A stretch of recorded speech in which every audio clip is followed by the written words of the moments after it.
బోలే అన్న బోలే అన్న 3 రోజుల తంది కష్టపడి ఇచ్చేసి ఆత్మాభిమానం ఒక గ్రామీణ నేపథ్యంలో ఉన్న బిడ్డ ఎక్కడో పుట్టి పెరిగి ఒక పాట సాహిత్యాన్ని అలవర్చుకొని వచ్చి బిగ్ బాస్ లో అంతమంది కాంటెస్టులు ఉన్న మొట్టమొదటిగా స్పందించింది ఈ బోలే అన్నని నేను చెప్తున్నాను.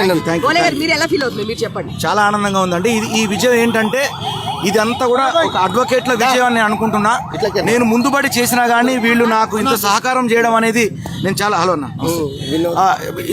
మన వినోద్ అన్న కానివ్వండి, లక్ష్మణ్ అన్న కానివ్వండి, రామారావు అన్న కానివ్వండి, వేనన్న, సీనన్న వీళ్ళందరూ కూడా ముందుబడి సుమారు 50 మంది లాయర్ల సహకారంతో జడ్జి గారి ముందు మరి యొక్క డిఫెన్స్ చేసి ఇలా పల్లవి ప్రశాంత్ తమ్ముడిని మరి ఇంత మంచి పేరు తెచ్చినటువంటి తమ్ముడు బిగ్ బాస్ నుంచి బయటకు వచ్చిన తర్వాత ఆయనకు జరిగినటువంటి మరి ఈ జైలు ఇష్యూల నుంచి మళ్ళీ బయటికి తీసుకురావడానికి సహకరించిన మీకు మా అందరి కళాబంధనాలు తెలియజేసుకుంటూ మా బిగ్ బాస్ తరఫున వీళ్ళందరూ మాట్లాడతాం కలుస్తా ఉన్నారు. మీరు తప్ప ఎవరు బయటకు వచ్చి బోలే అన్న 3 రోజుల తంది కష్టపడి ఇచ్చేసి ఆత్మాభిమానం ఒక గ్రామీణ నేపథ్యంలో ఉన్న బిడ్డ ఎక్కడో పుట్టి పెరిగి ఒక పాట సాహిత్యాన్ని అలవర్చుకొని వచ్చి బిగ్ బాస్ లో అంతమంది కాంటెస్టులు ఉన్న మొట్టమొదటిగా స్పందించింది ఈ బోలే అన్నని నేను చెప్తున్నాను.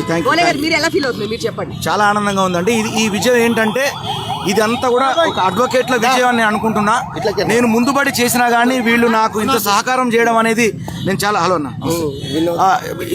మన వినోద్ అన్న కానివ్వండి, లక్ష్మణ్ అన్న కానివ్వండి, రామారావు అన్న కానివ్వండి, వేనన్న, సీనన్న వీళ్ళందరూ కూడా ముందుబడి సుమారు 50 మంది లాయర్ల సహకారంతో జడ్జి గారి ముందు మరి యొక్క డిఫెన్స్ చేసి ఇలా పల్లవి ప్రశాంత్ తమ్ముడిని మరి ఇంత మంచి పేరు తెచ్చినటువంటి తమ్ముడు బిగ్ బాస్ నుంచి బయటకు వచ్చిన తర్వాత ఆయనకు జరిగినటువంటి మరి ఈ జైలు ఇష్యూల నుంచి మళ్ళీ బయటికి తీసుకురావడానికి సహకరించిన మీకు మా అందరి కళాబంధనాలు తెలియజేసుకుంటూ మా బిగ్ బాస్ తరఫున వీళ్ళందరూ మాట్లాడతాం కలుస్తా ఉన్నారు. మీరు తప్ప ఎవరు బయటకు వచ్చి బోలే అన్న 3 రోజుల తంది కష్టపడి ఇచ్చేసి ఆత్మాభిమానం ఒక గ్రామీణ నేపథ్యంలో ఉన్న బిడ్డ ఎక్కడో పుట్టి పెరిగి ఒక పాట సాహిత్యాన్ని అలవర్చుకొని వచ్చి బిగ్ బాస్ లో అంతమంది కాంటెస్టులు ఉన్న మొట్టమొదటిగా స్పందించింది ఈ బోలే అన్నని నేను చెప్తున్నాను.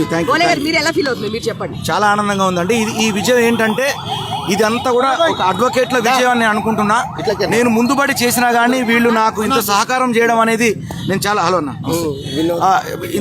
మన వినోద్ అన్న కానివ్వండి, లక్ష్మణ్ అన్న కానివ్వండి, రామారావు అన్న కానివ్వండి, వేనన్న, సీనన్న వీళ్ళందరూ కూడా ముందుబడి సుమారు 50 మంది లాయర్ల సహకారంతో జడ్జి గారి ముందు మరి యొక్క డిఫెన్స్ చేసి ఇలా పల్లవి ప్రశాంత్ తమ్ముడిని మరి ఇంత మంచి పేరు తెచ్చినటువంటి తమ్ముడు బిగ్ బాస్ నుంచి బయటకు వచ్చిన తర్వాత ఆయనకు జరిగినటువంటి మరి ఈ జైలు ఇష్యూల నుంచి మళ్ళీ బయటికి తీసుకురావడానికి సహకరించిన మీకు మా అందరి కళాబంధనాలు తెలియజేసుకుంటూ మా బిగ్ బాస్ తరఫున వీళ్ళందరూ మాట్లాడతాం కలుస్తా ఉన్నారు. మీరు తప్ప ఎవరు బయటకు వచ్చి